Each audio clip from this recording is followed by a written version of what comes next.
Salut, c'est Mario. On sait que les indicateurs de performance d'entreprise ont tendance quelquefois à être un peu complexes. Si vous suivez cette chaîne depuis un certain temps, vous savez que j'aime les choses simples. Et si vous n'êtes pas déjà abonné à cette chaîne, je vous invite à le faire dès maintenant. Quand je fais affaire avec un nouveau client, j'essaie toujours de me faire une tête en tenant compte de 3 indicateurs clés. Ça me permet de mesurer et d'anticiper le succès de l'entreprise. Vous avez déjà vu un banc à 3 pattes? L'équilibre du banc représente le niveau de succès de l'entreprise. La longueur de chacune des pattes va représenter un élément clé du succès. La première est celle de l'expérience client. La deuxième, celle de l'expérience des employés. Et la troisième est celle des indicateurs de performance ou, si vous préférez, les KPI. Qu'est-ce qui se passe si je m'occupe peu de ma patte des employés? Mon banc devient évidemment en déséquilibre et je peux me retrouver, par exemple, avec un roulement de personnel qui est élevé. Si je ne fais que parler de chiffres et de résultats à mon équipe, j'allonge ainsi ma patte des KPI et ça devient aussi en déséquilibre. Et finalement, c'est le sujet de la vidéo d'aujourd'hui. Qu'est-ce qui se passe si je ne donne jamais d'indicateurs concernant l'expérience client? Mon banc est aussi en déséquilibre. L'idée, comme gestionnaire, c'est d'arriver à faire l'équilibre entre les 3 de façon judicieuse. Et l'un des indicateurs que vous devez être en mesure de communiquer à l'échelle de toute votre organisation est évidemment celui de l'expérience client. On aime utiliser le NPS parce qu'il est simple. NPS est un acronyme pour Net Promoter Score ou en français, le taux de recommandation net. Il s'agit d'une question basée sur la probabilité qu'une personne recommande à votre entreprise, à ses amis et à sa famille. Le Net Promoter Score se résume à une seule question. La question pourrait ressembler à celle-ci. Sur une échelle de 0 à 10, dans quelle mesure recommanderiez-vous l'entreprise à un ami ou à un collègue? Les gens ont ensuite l'opportunité de donner une note de 0 à 10 compte tenu de leur expérience propre. Et on associe souvent aux extrêmes, soit les notes de 0 et 10, un qualificatif pour aider l'évaluation. Ça peut varier par exemple de jamais à absolument ou de pas du tout à entièrement. Il s'agit donc d'une échelle de 11 points parce qu'on part de 0 à 10. Si quelqu'un vous donne une note élevée de 9 ou 10, il sera ici un promoteur. Il fera votre bouche à oreille et ce sera votre force marketing auprès des consommateurs. Ces gens iront même jusqu'à défendre votre produit ou service auprès des gens qui ont un avis contraire. Ces gens paieront probablement un peu plus pour vos produits et services. Ils essaieront également vos nouveaux produits et services. C'est un groupe qui est très important de satisfaire et de garder heureux.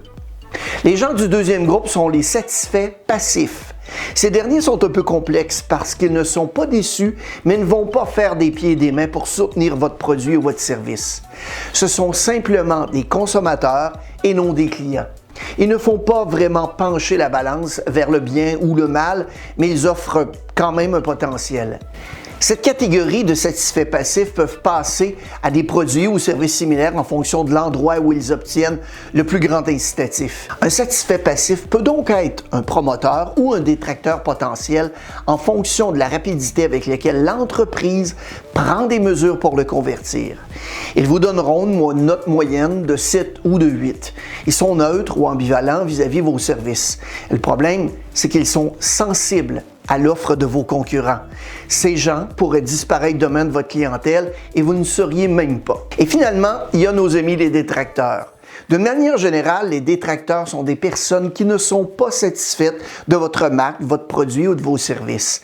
Ce sont les personnes qui vous notent de 0 à 6. Ce qui est positif avec les détracteurs, c'est qu'ils identifient les choses que vous devez corriger dans votre entreprise. Si vous les écoutez bien et que vous corrigez ces opportunités, vous transformerez ces personnes en promoteurs de votre entreprise. Ils resteront avec vous plus longtemps et ils rendront votre entreprise plus rentable à long terme. Le calcul du score NPS est une équation simple et prenons cet exemple. Vous avez envoyé un sondage à vos clients, disons que 115 personnes y ont répondu. 60 d'entre elles vous donnent une note de 9 ou 10. Ce sont vos promoteurs. 39 sont des satisfaits passifs et 16 sont des détracteurs.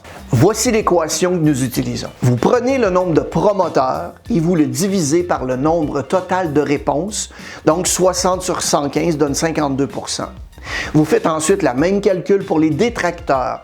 16 sur 115 donne 14 %. On ne s'occupe pas des satisfaits passifs parce que ces gens sont à risque à tout moment de vous quitter. Vous prenez donc le 52 % des promoteurs, moins le 14 % des détracteurs, et vous arrivez à un NPS de 38 %.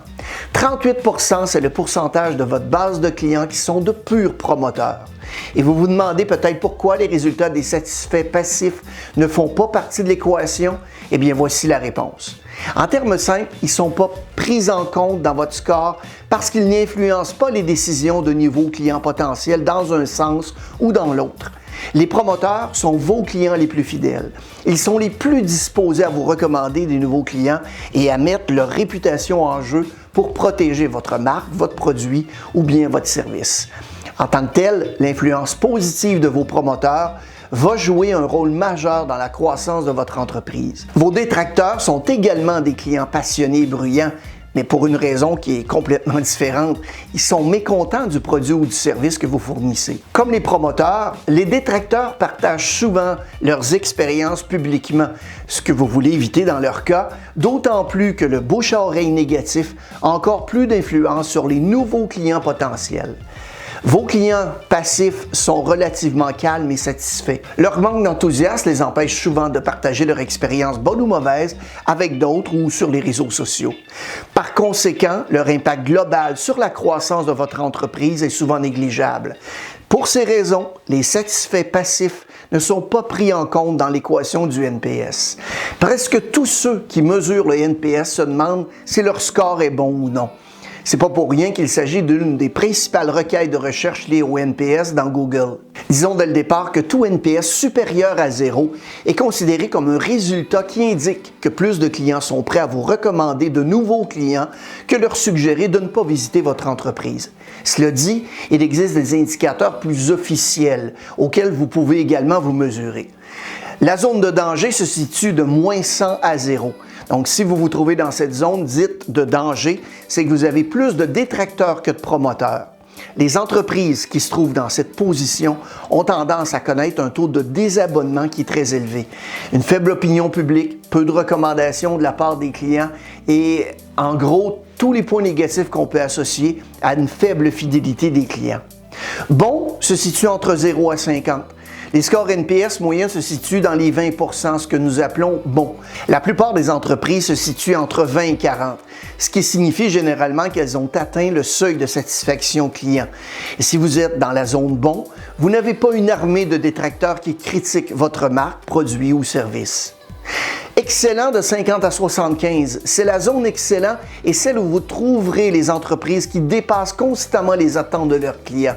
Il s'agit d'un bon service où le personnel est toujours attentif, où tout est en ordre et où il n'y a pas de problème majeur avec des choses comme le service à la clientèle. Ce sont les entreprises qui promettent moins et qui livrent plus. La classe mondiale maintenant, de 75 à 100. Les entreprises de classe mondiale sont dans toute autre dimension. Elles sont fanatiques de l'expérience client et par conséquent ont des niveaux de fidélité hors normes. On parle ici par exemple du Ritz-Carlton, Nespresso, Apple, Costco, Amazon.com, etc. C'est important de garder à l'esprit que les scores NPS moyens peuvent souvent varier énormément en fonction du secteur dans lequel vous opérez. Étant donné que la plupart de vos concurrents n'afficheront jamais publiquement leur score NPS, votre meilleure chance est de mesurer réellement votre score par rapport à vous-même. Ce sera donc un KPI permettant de comprendre si vous évoluez dans la bonne direction. La conception et la réalisation d'un sondage NPS ne nécessitent pas nécessairement un long processus de planification. Avec seulement une question, le sondage peut être conçu en un jour et envoyé dès le lendemain. Ne vous souciez pas de sonder tous vos clients. Commencez petit afin de pouvoir démarrer rapidement. Utilisez un simple sondage sur un groupe de clients pour montrer à la direction combien il est rapide d'identifier les opportunités de l'expérience client. Le NPS est élémentaire et fondamental. Il est simple, intuitif, il est aussi facile à comprendre pour l'ensemble de l'organisation. C'est un excellent moyen de communiquer concernant l'amélioration de l'expérience de vos clients. Merci à vous d'avoir regardé la vidéo et n'hésitez pas à la partager à vos collègues et connaissances. Si vous avez trouvé cette vidéo utile concernant le NPS, n'hésitez pas à cliquer sur le bouton « J'aime » au bas de l'écran. Si vous avez des sujets aussi que vous aimeriez que l'on aborde, écrivez-les dans la section commentaires au bas de l'écran. Même chose pour des questions. Abonnez-vous à notre chaîne si ce n'est pas déjà fait. On a toutes sortes de nouveaux trucs, astuces, histoires inspirantes qui sortent chaque semaine. Bon succès!